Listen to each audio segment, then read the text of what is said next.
and welcome to my channel, or welcome back to my channel, depending on when you're watching this.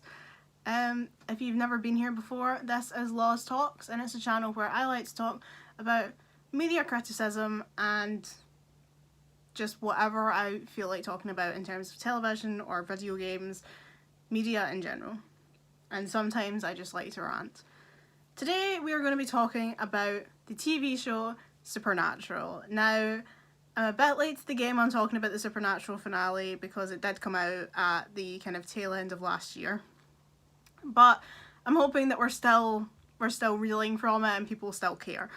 It's been on for 15 years, so I feel like it's going to take a while before people get over the entire situation with the last season. So yeah, I'm going to talk about the finale, and in particular we're going to be looking at whether or not Supernatural was ever going to have a good finale. And I'm going to argue the case that I don't think they could have. Now, there's a lot to this, there's a lot to unpack. It's safe to say that people were not entirely happy with the finale. I've seen a lot of people that were quite into it, people that said that it was what they had hoped for and that they thought it was like the perfect way to round it off, and I've seen people who are absolutely furious and, you know, thought it was like a betrayal, and I've seen people who are just kind of bemused by the whole thing and just kind of think it's kind of funny that after all these years that was the way they decided to end it, and you know, had kind of lost faith in Supernatural anyway and weren't really expecting it to be any better than it was. They were kind of, that was what they'd expected to see from the finale. But the thing is that it does genuinely make me... I just poured water on myself. Cool. It does genuinely make me sad that the finale wasn't as good as people would hope, because the show is and has been so good over the years, but I really didn't ever expect there to be a good finale, and that's what we're going to talk about in this video, is why I had kind of come to the conclusion that however the show ended, it wasn't going to be a conclusion that people were going to be happy with. And there's a lot of reasons for that, and a lot of it's to do with audience expectation. I think people all had different, not even expectations, but hopes. People all had different things they wanted to see in the finale, and there was never going to be a way to make everyone happy. And that's a difficult thing for a writer to navigate, is how on earth you make a finale that makes everyone happy when everyone wants different things. But I think they'd also written themselves into a corner, having had the series run for so long, because by the time you get to the finale, there's almost nothing that feels impactful anymore when you've covered literally every single idea that any writer could have in the 15 years it's taken to get to this point. There are very few shows that run as long as Supernatural still focusing on the same two characters, and it's really hard to bring those characters to any meaningful conclusion having told that story with them for so long, because they've done everything you could ever want them to do, and there's just nothing left that's going to have any meaning. But of course, to understand where Supernatural went wrong over the years, we need to go right back to the beginning and talk about what it was, where it came from, and how we got to here. Just to pre-warn you, this is not going to be a 15-season retrospective of Supernatural. I have got far better things to do in my life than sit here and recap 15 years worth of Supernatural lore. But I am going to go back and talk about the first season, because I think it's pretty important to talk about where we began, and then we're going to be looking at how the series was meant to end in season 5, and then after that, the 10 seasons in between 5 and 15, I don't really care. We're not going to be going deep into that, because there's sort of nothing really there that's going to help this case. So Supernatural debuted in 2005, and the series began with a pilot episode which showed Sam Winchester, who is a 22-year-old man studying law at Stanford University. He had a flat, he had a girlfriend, he was working for his degree, and he was really happy with his life. And then all of a sudden, out of nowhere, his estranged older brother, who he hasn't seen for 2 years, shows up at his apartment and says that their dad has gone on a hunting trip and he hasn't been back for a few days. Now, that sounds perfectly normal until we realise that by hunting, Dean actually means hunting monsters and demons. And this is because at the start of the pilot episode, we see a house which involves the man who we discover is these two brothers' father, whose name is John Winchester. They're all at home, him, his wife Mary, and the two boys. Sam is a 6-month-old baby and Dean is 4. And somehow there's a demon in their house and he kills Mary and then pins her to the ceiling and sets the house on fire, which is what leads John to then spend the years after this trying to find the demon who did this to his wife and kill it. And obviously now it's 22 or 21 years later and they still haven't got to that point. 22 years later, I can't count. They still haven't managed to find this demon, so he's been just hunting down whatever he can find in a kind of blind rage about what happened to his wife. So at some point during that time, Sam left. He didn't want that life anymore and he went to college to become a lawyer, and Dean stayed with his dad and continued hunting. But they separated and the dad went off on one hunting trip, Dean went off on something else, and the dad never came back. John didn't come home, and Dean is now concerned because he's been away longer than he should have been, and he thinks something might have happened to him. And he comes back because he doesn't really want to have to try and do this alone. He's scared of what he might find. He doesn't say any of this, but that is what we eventually, realise about Dean, is that he doesn't really cope very well on his own. He is a deeply emotional, troubled man. And he comes back to find Sam because if he's going to find his dad dead, he wants his brother there so that he's not alone. And Sam at first is resistant. He doesn't really want to help Dean, but he says that he will. He'll help him this one time, but once they've sorted out this thing with their dad, he's going back to college because he's got exams to sit and he's got stuff to do. So that's fine. They go out, they look for the last thing that they know that their dad had been hunting, they solve that mystery, they get rid of the woman that's the ghost, and Dean takes Sam back and drops him off at college and everything's fine.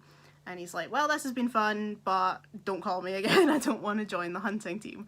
So Sam goes back into his apartment, and when he gets in, he discovers his girlfriend pinned to the ceiling and on fire, and realises that this demon that killed their mother has clearly not let up on that family and has been following them, and that his life is never going to be normal until he gets rid of this demon who has been following him for his whole life, and that he is not safe, the people he loves are not safe, and more so than that, he just really wants to get revenge on this being who has now taken both his mother and his girlfriend from him. And at this point might have taken his dad because they don't even know where his dad is, and he realises that, he's going to keep losing the people that he loves if him and Dean don't go out and do something about this demon. And so that's what they set out to do. And for the first season, it's really a road trip of them going around America, trying to figure out where John might be and where the demon is, and trying to kind of follow the footsteps in his journal. So John had a journal and he noted down, the different hunts he went on, and they're trying to kind of track him and figure out where he went. And that plot actually resolves by the end of season 1. If you're new to the series, you might assume that the entire show is about them trying to find their dad, but it's definitely not. That plot ends at the end of season 1 and they find their dad and he very quickly dies in the first episode of season 2. And by the end of season 2, they've actually managed to track down the demon that killed their mother and killed Jess, and they get rid of him too. But the whole thing is that ever since, pretty much everything that happens to these boys just keeps making their lives worse. So they get rid of the yellow-eyed demon, but Sam dies. And to get Sam back, Dean pledges soul to the devil, essentially. He makes a deal with a demon that says that if he resurrects Sam, he will go to hell.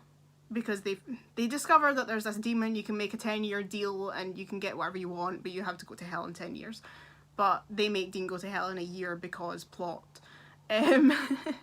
So they get Sam back, but then Dean has to go to hell. So then Dean goes to hell, so then Sam needs to try and get Dean back from hell.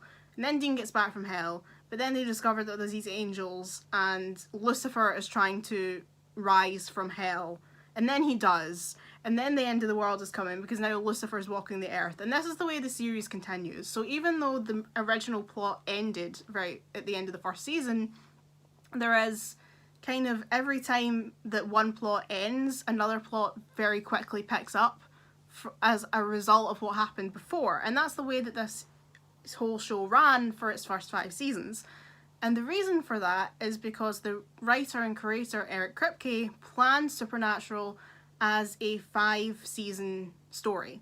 So that was the plan from the start, was that this was how it would work. Season 1 would end with Dean in a coma, and then John would make a deal with the devil to get Dean back from the dead, and then they would be trying to deal, but then they discover that Sam had these visions, so he needed to go and find the demon so they could get rid of the demon, but then he died, but then getting him back meant that Dean went to hell, and then getting Dean back meant that there was going to be Lucifer, and then when Lucifer rises it means there's the end of the world. So the entire first 5 seasons run in this one kind of continuous story where every time they think that they fix something, something worse happens as a result. And this is all leading up to the season 5 finale, which Eric Kripke envisioned as the series end. This was going to be this end of the story, and that was going to be Supernatural.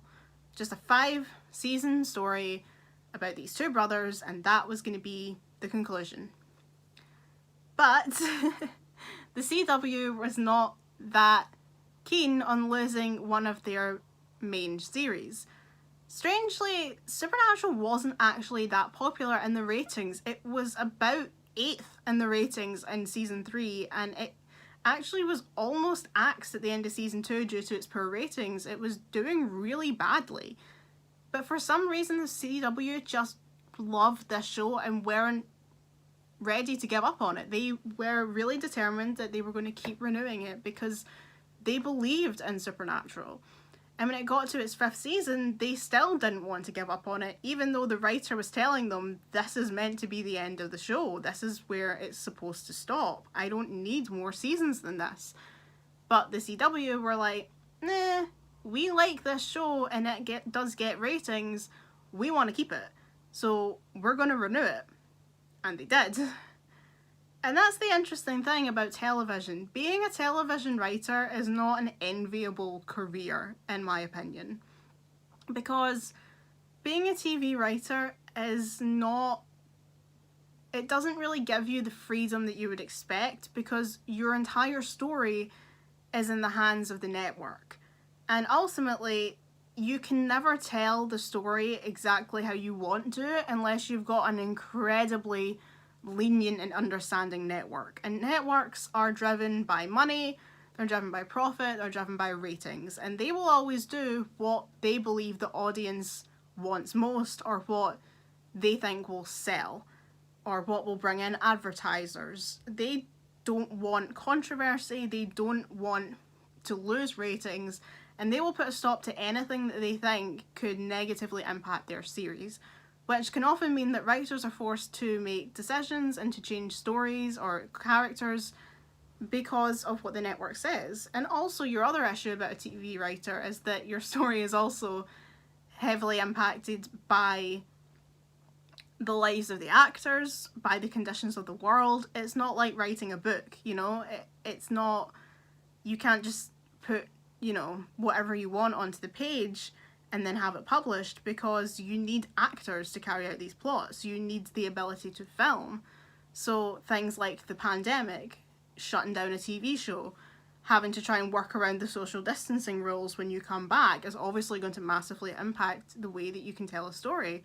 Having an actor choose to leave or be removed for external reasons, you know, having them die or be injured and unable to work, that all impacts your story, and you have to then try and figure out what to do with your characters when one of them that was probably integral to the story has now left and you've not got that character anymore. And it is really challenging for a writer on a TV show when you've got a story in your mind that you're passionate about and you've got the image of how it's going to work, and then it's derailed by the circumstances that you're trying to film in. And when it comes to the network, it can go two ways. You can have your show ended early because it gets cancelled for low ratings, and that's obviously a devastating thing for any writer. You know, shows like Firefly, Moonlight, Ringer, you know, they were cut short. They were ended before their time, really, because they didn't get high enough ratings. And it meant that the people who were writing it, who had this whole story in their mind, probably, you know, like Eric Kripke, they could have had a 5-season story worked out, and we never got to see it, and they never got to actually realise it either. And that's a really big blow. I know as a writer myself how much that would hurt if I didn't get to finish the story that I was writing. I used to want to make a TV series out of the book idea that I have, but I realised that actually if I ended up that it got cancelled and I couldn't finish the story, I would be so heartbroken. It would be better to make it as a book because it's easier to get published or to self-publish than it is to try and navigate the world of television writing. I believe that wholeheartedly. And you get TV shows like Ringer, like Alphas, which end on a cliffhanger because the writers assumed they would be coming back for another season and they never did. And that's really hard-hitting for a fan because you're now stuck in this eternal limbo because you're never going to find out what happened next. And it sucks for a writer because you know that the fans feel that way and you can't do anything about it other than maybe like tweeting out what you wanted the show to do next. But you're never going to get to actually give that product to the fans, and that's a real shame. So when your show gets cancelled before its time, that's a really depressing thing to happen. But conversely, the network can also do the opposite and tell you to renew your show when you actually had no intention to do that. And that is challenging in its own way, because if you've got a plan in mind for a story and you've got a definitive end point and you know how this story is going to end, and then someone comes along and says, we need you to write more, but you don't have any more, you don't have more story, you don't have a plan for any more story, but they tell you, we need more. You're kind of stuck because you now have to try and figure out how you carry on a story that you never planned to carry on. You might not even know what happens next to these characters because you never bothered to think about what happened next because you didn't need to. Or another problem is if you've got a really definitive end where all the characters die or, you know, the world explodes or something like that, a story that you can't continue because there's no way to carry that on, that's going to cause you a big problem. And there are plenty of stories where if the writers had been asked to write more, it probably wouldn't have presented an issue.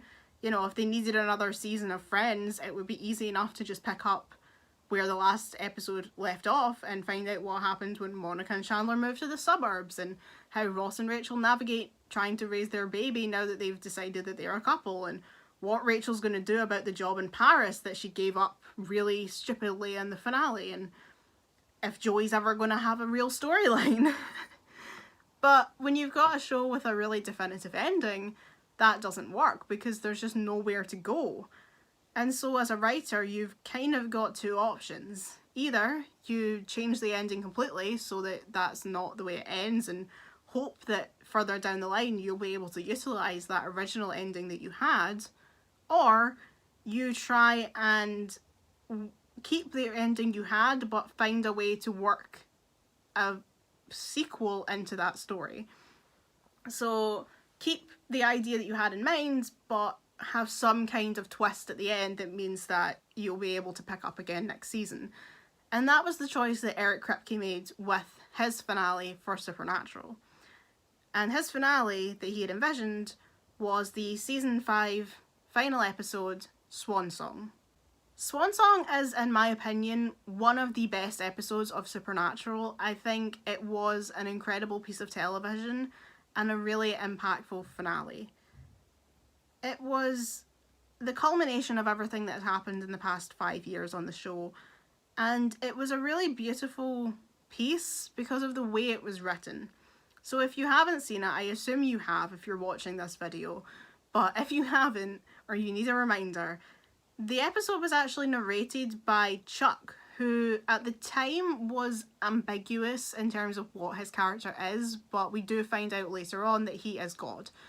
And he is also, at this point in the series, the author of the supernatural books that exist within the world. So essentially Chuck was a prophet, or he thought he was a prophet. He was actually God. And he had visions of these two guys, and he thought they were just kind of creative visions, so he thought they were stories that he was coming up with, so he wrote them down as books and published them, but they actually weren't stories, they were flashes of the lives of Sam and Dean, because he's God. And so these books about Sam and Dean's lives exist within the world of Supernatural. And so this episode, the finale, is him writing the final Supernatural book. And he writes it from the perspective of Sam and Dean's car, which I think is really interesting. So throughout the entire series, Dean has had this 1967 Chevrolet Impala that he loves. Like, that car means everything to him, and it's pretty much the third main character, you know?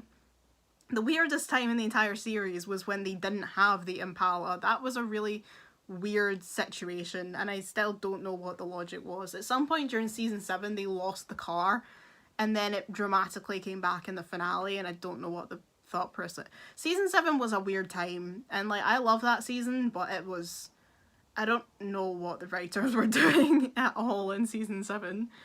So the story in Swan Song is narrated by Chuck from the perspective of the Impala, and it starts off when the car came off the production line, and then tells basically the story of how it was part of Sam and Dean's life throughout the years. And it's got some really beautiful quotes in it about times where the two of them would just sit on the hood of the car and watch the stars together, and about how even though they never had a roof and 4 walls, they were never in fact homeless, because the car was their home. And it's genuinely so beautiful. It's a really beautiful piece. One of the interesting things about Swan Song as a finale is how similar it was to the finale of another show, which actually had the exact same problem that Supernatural had, in that it was renewed past where the writer had intended to end the series. And that show was Buffy the Vampire Slayer. Season 5's final episode of Buffy is called The Gift, and it's about Buffy trying to save her younger sister Dawn from a god, and eventually having to throw herself into what appears to be a hell portal in order to save Dawn and save the world. The season 5 finale of Supernatural involves Sam and Dean trying to save themselves from an angel, who is of course a minion of God, and ends with Sam throwing himself into a hell portal in order to save his brother and the world. They're not really very similar apart from that. Obviously, I've explained it's Chuck and he's narrating and it's from the point of view of the car. Buffy is not like that at all. They're very different shows, considering Buffy is about a girl who is at this point 20 years old and her friends from school, and Supernatural is about two brothers who are in their mid-20s. So they're not the same in concept, but the general idea of the episode is quite similar. And Buffy had the same thing. Buffy was envisioned as a 5-season story that was going to end with the death of Buffy when she threw herself into that hell portal to save the world, and that was it. And this is really heavily enforced in the episode, because the reason it's called The Gift is because Buffy has this sort of vision quest where she meets the first Slayer, and the first Slayer tells her that death is her gift, and Buffy doesn't understand what that means. But in the finale, she realizes that what that means is that death is freedom for her, because she is so tired of this life that she's been living all these years, fighting monsters, losing the people that mean everything to her. She's lost her mother. You know, she had to kill her first ever in love and throw him into hell. And the people that she loves have also lost so much, because, you know, her watcher Giles lost his girlfriend because her boyfriend killed her. She's caused so much pain just from the life that she's been given, that she never asked for, never wanted. And for her to die will release her from that life that she is so sick of, and she will be free. Death is her gift. And it's the gift she can give to Dawn, because by dying, she not only frees Dawn from the god, but she frees Dawn from the life that Buffy has brought into their lives. You know, all this evil and trauma that they've been given, her, Dawn, Giles, all of their friends, if Buffy is out of the equation, they will all be free of the misery that she's brought into their lives. So death is not just Buffy's gift, but it's a gift that she can give everyone by removing herself from the equation. And so it's really definitive in this episode from this whole story that Buffy is going to die, and that she wants to die, and that this is her destiny. This is, as she puts it, the work she has to do. And she makes this beautiful speech, and it's like, I still don't think I've ever cried so hard at anything than the moment where Buffy turns around and sees the sunrise. She's standing on top of this tower, this big metal tower with Dawn, and Dawn's saying how she needs to jump into the hell portal because it needs the blood. And then Buffy suddenly realises that if it needs blood, then it should be able to work off of Buffy's blood, because they're the same, they're sisters, and they made Dawn out of her, so they have the same blood. So if Dawn is the key, Buffy should technically work too. It doesn't entirely make sense, but by this point you don't really care. And Buffy, when she realises this, she turns around, and there's this moment where she just stares into the sunset, or the sunrise, and the wind kind of blows in her hair, and the music starts to play softly, and everything else is silent. All you can hear is the music, the wind, and Buffy's face just staring into the sun. And it's honestly beautiful, because it's the moment where you know that she knows that she has seen what her destiny is, and that she's happy with that this is what she wants to do. And so when Buffy dies, it's a big thing, and it is supposed to be the conclusion of the series. That should be the end of it all. And they put up a gravestone for her, and it says, Buffy Ann Summers, beloved sister, devoted friend, she saved the world. A lot. And it's beautiful, and the music is beautiful, and everything about it is just so perfect as a finale. And then they're like, anyway, get hyped for season 6. So then season 6 rolls around, and they bring Buffy back from the dead. Willow brings Buffy back from the dead. And yeah, okay, it makes sense, because she brings her back, and then Buffy's like, I wish you hadn't brought me back, because I wasn't actually in hell, I was in heaven, and I was perfectly happy there, and now I'm back in hell. And it is sort of that thing of death was her gift. She was happy and she was free in heaven. And now she has been brought back into a world that is full of chaos and misery, and is worse than before, because now that there's no Slayer in Sunnydale, the world has truly gone to shit. And no one was, there was no Slayer brought in once Buffy died, because she already had her Slayer. Like, Faith is the replacement for Buffy, because Faith was a replacement for Kendra, who was the replacement to Buffy. So when Buffy dies again, no one else is called, and because Faith is in jail, there's no Slayer to deal with the chaos that's happening in Sunnydale. And so the world that she comes back into is actually worse than the world that she left, because it's even more filled with chaos and misery. And she's devastated, because she would much rather still be in heaven. And it's definitely a clever way to do it, but it does sort of undermine the entire thing that was so beautiful about the gift. And I can't help but when I watch it but think, this was such a good finale. I hate knowing that it didn't end here, because that, to me, was the perfect ending for Buffy. And the fact that I know that wasn't how it ended, and that season 6 is so miserable, and that Buffy goes down such a bad path, and then season 7 I just wish had never happened. I honestly hate season 7 with all of my being, and wish that I could burn it from my memory so that I could preserve a nice image of Buffy as a series. it breaks my heart because season 5 ended so perfectly, and if that had been the official ending of Buffy, I would be so happy. But I can't ever shake the knowledge that that's not how it ended, and it only ever got worse from then on. And that's sort of what happened with Supernatural as well, and proves a point about why we shouldn't be making writers continue stories that they had a perfect ending for. The thing about Buffy is that there was no twist at the end. She didn't get resurrected or saved. She really was dead at the end of season 5 because the show actually was off air. That was the ending. Until the network came forward and were like, actually, we're uncancelling it. I think there was another... I don't know if it got picked up by another network. I can't remember exactly what happened because there was this whole thing about how Buffy and Angel ended up on separate networks, which meant that they couldn't do crossovers because it was against network rules.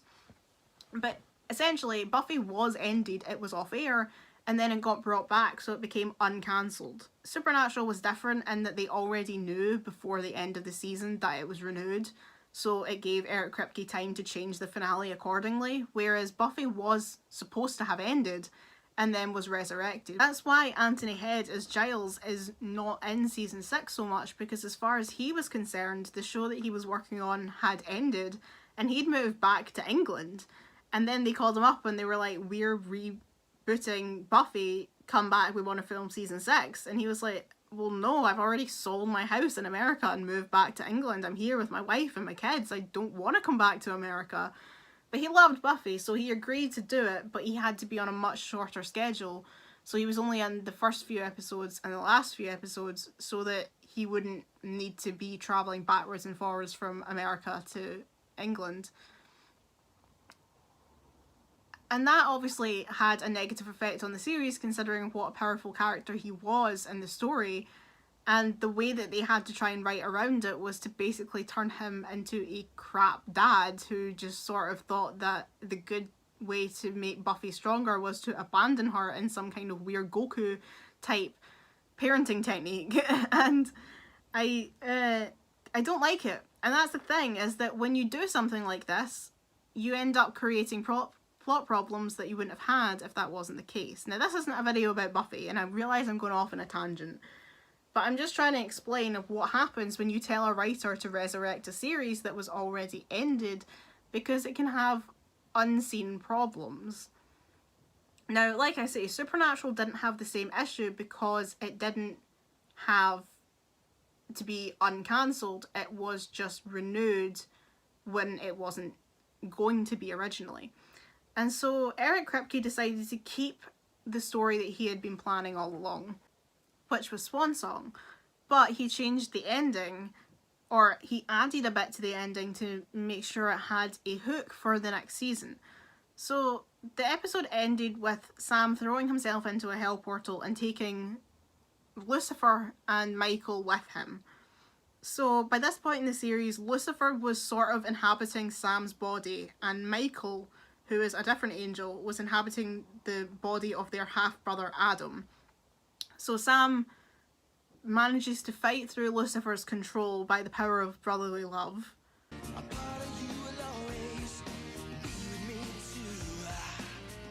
And then grabs Adam and throws the two of them into the portal to hell, basically taking out Lucifer and Michael in one fell swoop and saving the world.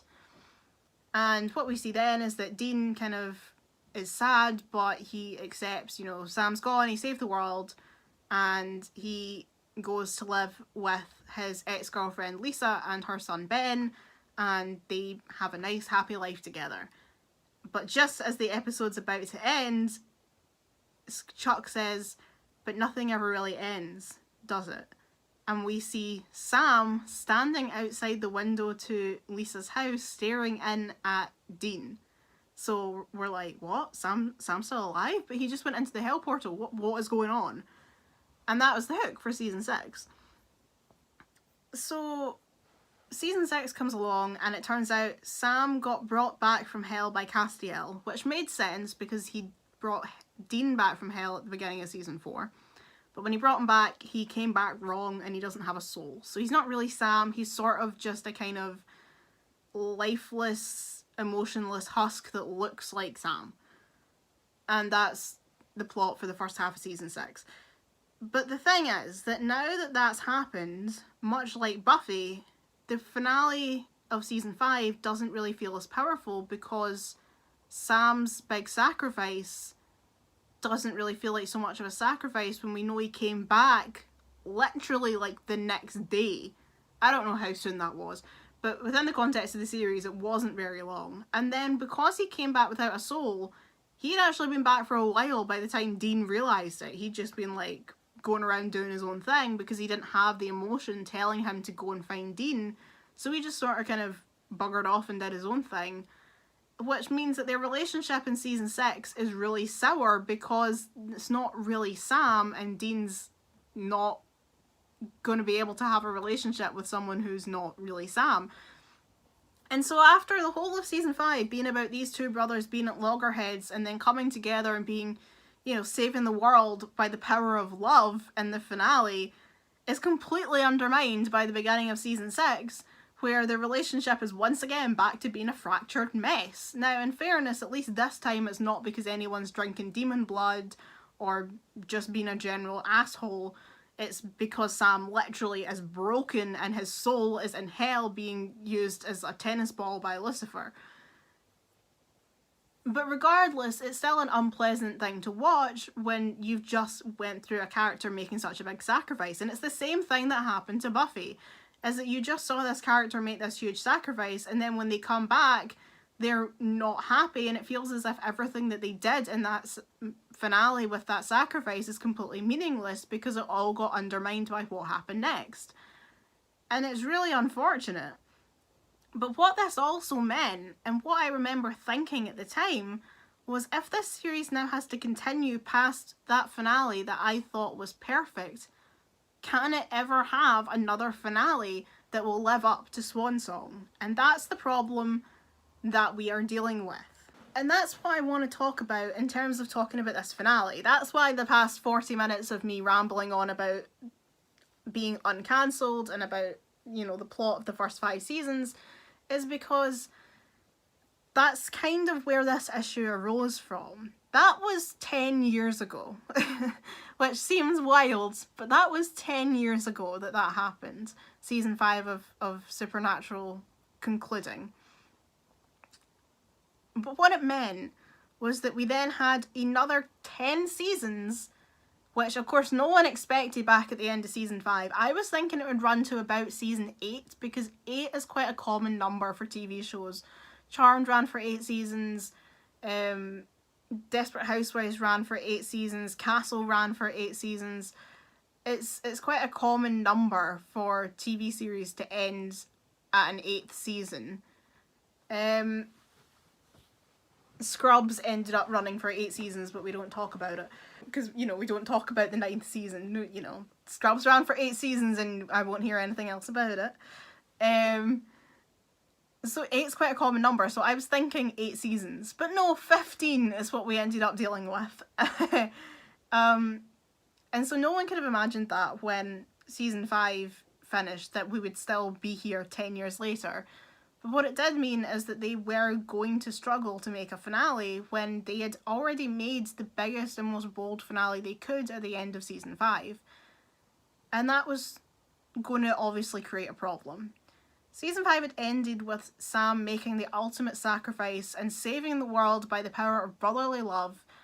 You know, he had broken through Lucifer's hold on him, which seemed like it was something he would never be able to do. It seemed as if, you know, Sam was gone forever, that he would never be able to come back. But he managed to come back because Sam's love for Dean broke through Lucifer's control of him long enough for him to throw himself and Michael into the portal and save the world and save Dean. You're never going to be able to pull something that big ever again. And if you do, it's not going to have any meaning. And this was sort of one of the problems they had right at the start, was that Sam and Dean could not stay dead. That was a common theme even before the end of season 5. The first time that one of them died was actually in season 1, but I can't remember. I want to say it's Faith, but it's very, very temporary. But Dean pretty much almost dies in the season 2 opening episodes, but he's saved by John making a deal with the devil, which means that he doesn't die. Sam then dies in the second last episode of season 2, but is resurrected because Dean makes a deal with the devil. Dean then dies at the end of season 3 because he gets sent to hell, but then is resurrected at the beginning of season 4. In the midst of all this, we also have an episode where Dean dies every day in a Groundhog Day loop because of a trickster demon who actually turns out to be the angel Gabriel, because of course he does. And another episode where Sam and Dean are both killed by hunters, but then they sort of die so that they can go and experience what heaven looks like, and then are brought back at the end of the episode and are fine.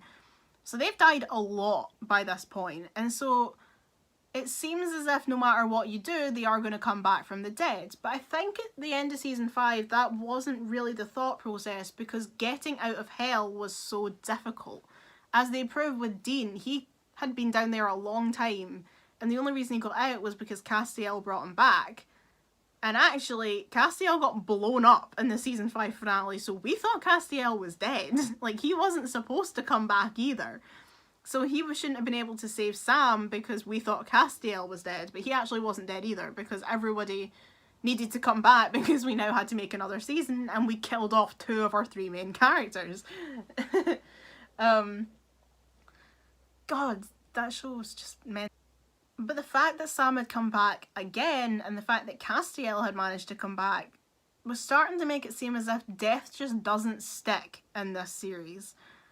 And it never does, and it only ever gets worse. Sam and Dean have died many times since then, and so has Castiel, and every single time they come back.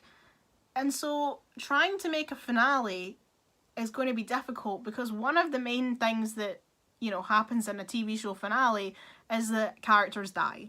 That's quite common. But that's pretty much become a pointless thing to do, because no one's going to believe it. Once you've had Sam and Dean die this many times and get brought back, it doesn't really feel meaningful. And there's no real way to go around it, because one of the biggest issues as well is it's not just the fact that they die, but the different ways that they die and the different places that they get sent to. Dean gets sent to hell and comes back. Sam gets stuck in Lucifer's cage and comes back. Dean gets sent to purgatory and comes back. They both went to heaven, but they came back. Dean became a demon, but he came back. It doesn't matter what you do to these characters, when they die, they can easily be resurrected, and they will. And so trying to make a finale is going to be challenging, because if you kill them off, no one's going to believe that they weren't just brought back in the next episode that doesn't exist. So you could kill them both off and be like, look, they died, but it would be really hard to believe that for some reason they didn't come back 10 minutes after the camera stopped rolling. So that sort of makes that type of a finale not work. So then you've got the opposite idea of giving them both a normal life, saying that they both just give up hunting and go on and have a normal life, not being hunters anymore. But that's hard to believe, because for 15 years they've never managed to achieve that, and every time one of them's tried, it's went wrong. Sam tried to have a normal life at the start of the series and his girlfriend got killed. He tried to have a normal life again at the start of season 8, but it got derailed when Dean came back. Dean tried to have a normal life after Sam died at season 5 with Ben and Lisa, but that didn't go well because his dedication to Sam and hunting completely ruined his relationship. It doesn't seem to matter what these characters do, they can't have a normal life because they'll always be drawn back into hunting. And so giving them that everyone goes off into the sunset in his happy finale also won't work, because it's been proven so many times that that won't happen for them. And so what are you left with? Your 2 main options of either killing them off or giving them a happy ending don't seem to work, because you've proved throughout the series that these aren't valid plots for these characters. And this is what I mean in saying that they'd written them into a corner.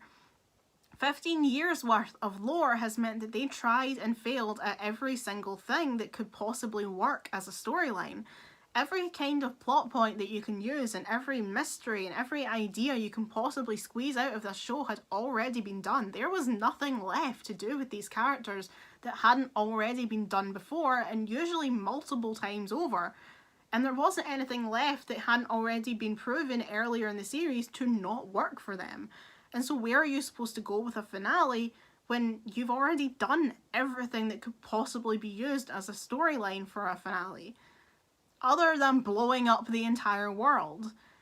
But the thing about that is that if you ended the series with the actual apocalypse, sort of like they did in season 5, but have it actually happen, it would just feel like a massive letdown, because it would mean that these brothers, being the saviors of the universe, failed in their mission, and it would just be such a downer ending that no one would enjoy it.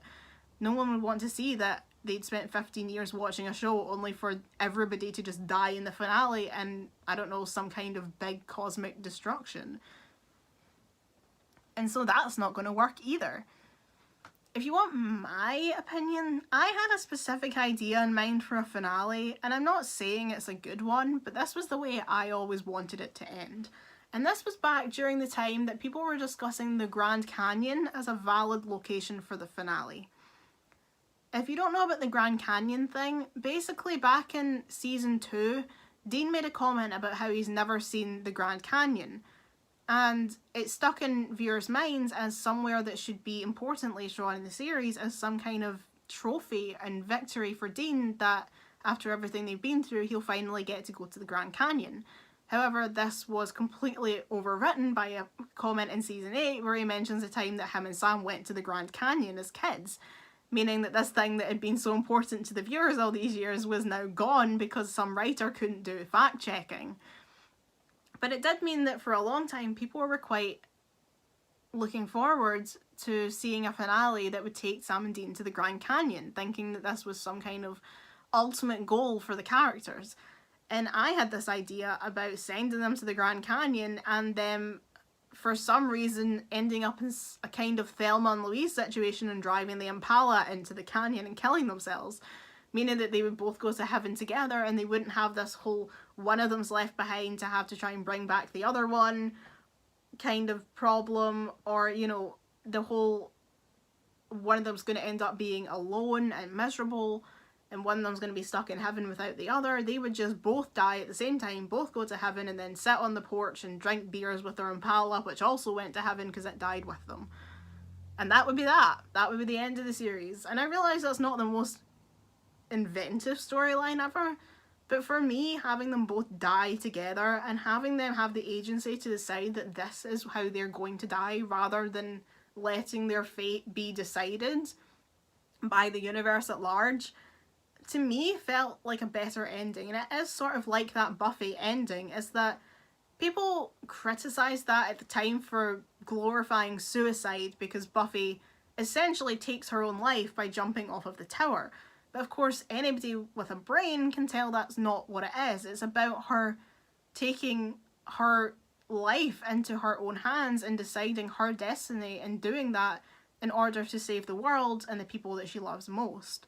And I think that's kind of what I wanted for Supernatural, was that these people who have been used as cosmic playthings for all these years, deciding that they were going to be the masters of their own destiny and say, you know, screw you, we're going to kill ourselves and you won't be able to kill us anymore, would actually be quite a powerful statement. And them doing it together because their lives revolve around each other would have been quite an emotional thing. And you could have had a really good Impala conversation before that, and them just saying, like, you know what, this sucks, it's never going to get any better, we're going to go to heaven together, we're going to drink beers, we're going to go see Ash, and it's going to be amazing, let's go.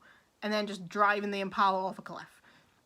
And I'm sure you could do a lot more, I'm sure there's a lot more emotion you could put into it than that, but I just think that giving them the agency to decide how they die after all these years would have been a really good finale. But that's not what we got. If you haven't seen the Supernatural finale, I'm going to try and not... well, I can't not spoil it, but I'm not going to go into great detail. But essentially what happens is that Dean dies because of a really basic vampire coven. I want to say, and tells Sam, you know what, I've had enough. I want to be dead this time. Don't bring me back. Go have a normal life. Sayonara, see you on the other side. And then Sam goes off and does exactly that. He has a normal life, has a kid, calls him Dean, wears a bad party city wig, and years from now he dies in his bed and goes and spends eternity in heaven with Dean. And I'm sorry, but it doesn't have any meaning.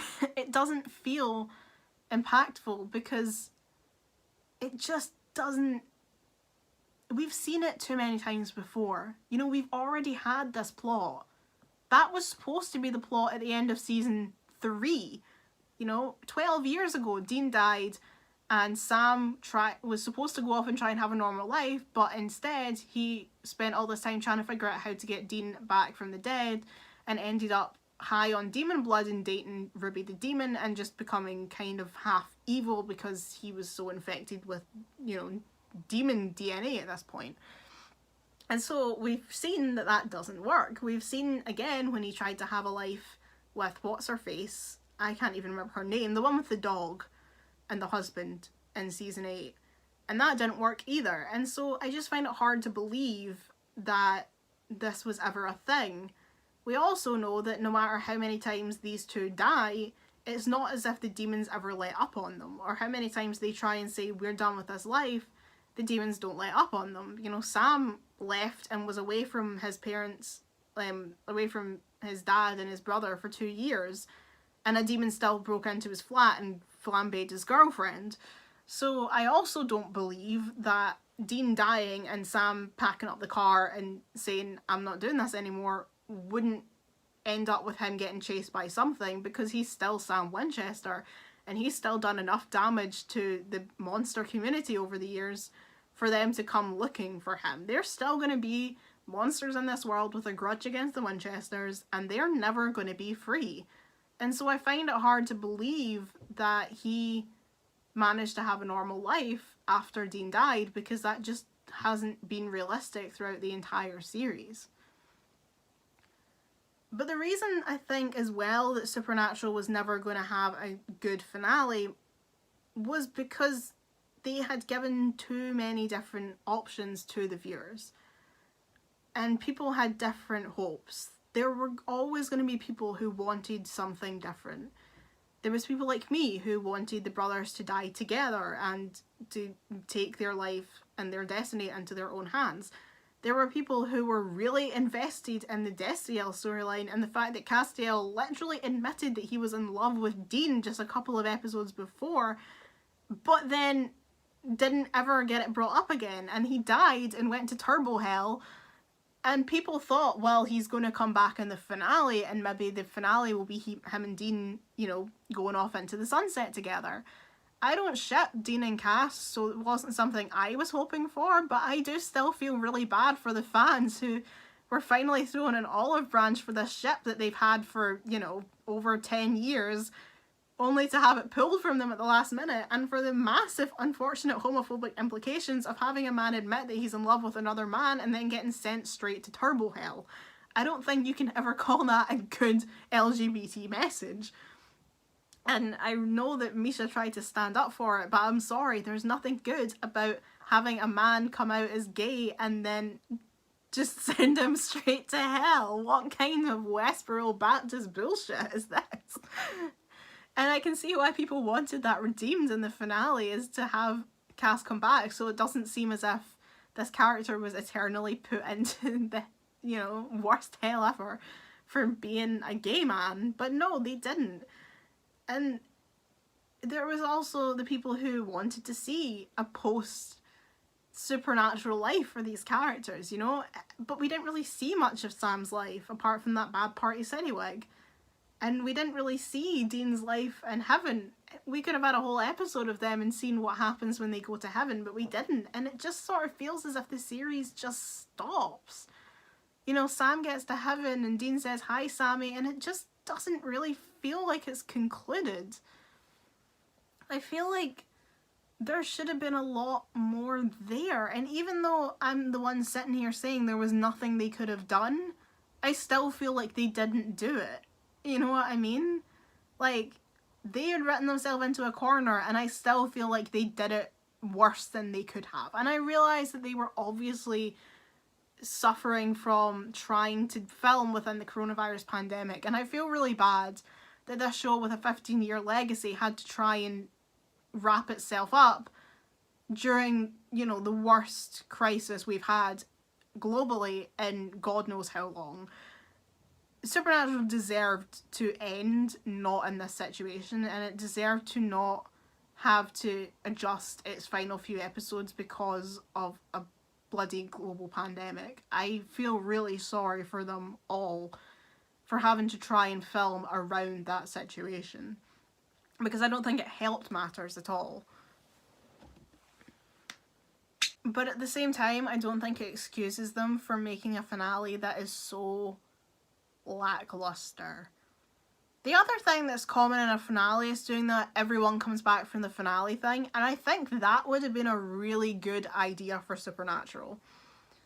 I think they had so many characters over the years that died that having an episode sort of like The Dark Side of the Moon from season 5, where they go to heaven and they start seeing the people that they've left behind over the years, the people who died, would have been really interesting. And seeing all these different characters and having them sort of remember, not like a clip show type thing, but just kind of seeing them after all these years, meeting people that they haven't seen for, like, you know, people like Ash. They haven't seen Ash as a living human since season 2. They haven't seen him as a dead human since season 5. There's characters that they haven't seen for over a decade, and it would have been really interesting for them to meet up with those characters again on the other side. And I know there's this whole thing about how you can't travel between heavens and stuff, but screw it, I don't really care about the rules anymore. I just think that would have been a really interesting way to do a finale as well, would be doing that kind of everyone comes back for the finale, meeting up with all these old characters, taking a real trip down memory lane. And also, one of the things that people really wanted in a finale and that they didn't do, and this is baffling to me because this would have been so simple. This is not difficult. This is not obstructed by COVID. There is no reason not to do this, was to have a road so far at the start of the finale set to the full version of Carry On Wayward Son that covered the full 15 years in order. So a full road so far going from the very first episode all the way through to the finale, because that would have been beautiful and so emotional, and for some reason they didn't do it. And that baffles me beyond belief, because that is such a simple thing. And I think a lot of people were looking forward to seeing the very last road so far that would, you know, cover the whole story. And they didn't do it. You know, you don't need a clip show, but that would have been really good. That's like a 4-minute song. You could easily fit in a lot. I think it's longer than that, actually. It's quite a long song. You could fit in a lot of content for a road so far. And they decided not to do that. That would have taken up some of your time in the finale that you know, for an actual episode. You know, you could have, if you're struggling to do with COVID and stuff, then you could easily have taken up some of that time by making a longer road so far, but they decided not to do that. And I honestly don't know why. I don't know what the logic was, but they didn't. And so what we're left with is sort of just a bland finale that was not really anything different than anyone expected. There's no big twist. There's not really any kind of... There's nothing we haven't seen before, and I think that's what the difficulty is. I don't think it's especially bad. I think the problem is that it's not any different to so many of their finales in the past, you know? The finale of season 9 had Dean die in Sam's arms. And then, you know, the finale of season 15 is exactly the same. How many times has a finale ended with Dean dying in Sam's arms, making a big emotional speech and then dying? It doesn't really have any impact anymore because that's happened so many times. And like I said, every time it's ended up with him coming back. And I know that they're showing you that he doesn't come back, but I also sort of don't believe it. And even though they're showing me that, I still don't quite believe it. I don't quite buy into the fact that this time he'll stay dead, because he just never has before. And so then season 6, and that's sort of where I'm at with the finale at this point. It's just that I don't quite buy into it. And I feel for the people who wanted more. I feel for the people who wanted the Destiel conclusion that they didn't get. And I feel for the people who just devoted 15 years of their life to this show and expected more. But at the same time, I just don't think there's anything else that they really could have done to save it. I think the finale was destined to be bad because the show has already used every idea they had in the entire series already, and they already had the perfect finale. They already had that perfect ending with that beautiful sentiment, and like there was nothing they could do to replicate that. They would never be able to capture the magic of Swansong, especially not 10 years later, and so they were left with making a kind of substandard episode. Although they definitely could have done better with Sam's party wig. I mean, come on, there must have been a better wig somewhere than that. They could have done better with that. They were never going to be able to recapture the magic of Swansong. And ultimately, that was the network's fault for continually renewing a series that was way past its deadline.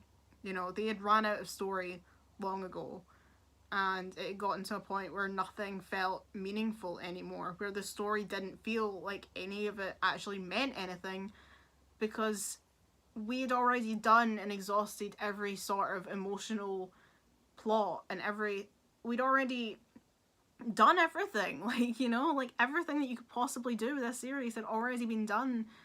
And it just, nothing felt like any of it was going anywhere anymore. It all just felt like a bunch of random plots pulled out of the sky, because everything that was good and everything that was well done and creative was done in the early seasons, and there was nothing left by the time you get, you know, post season 10.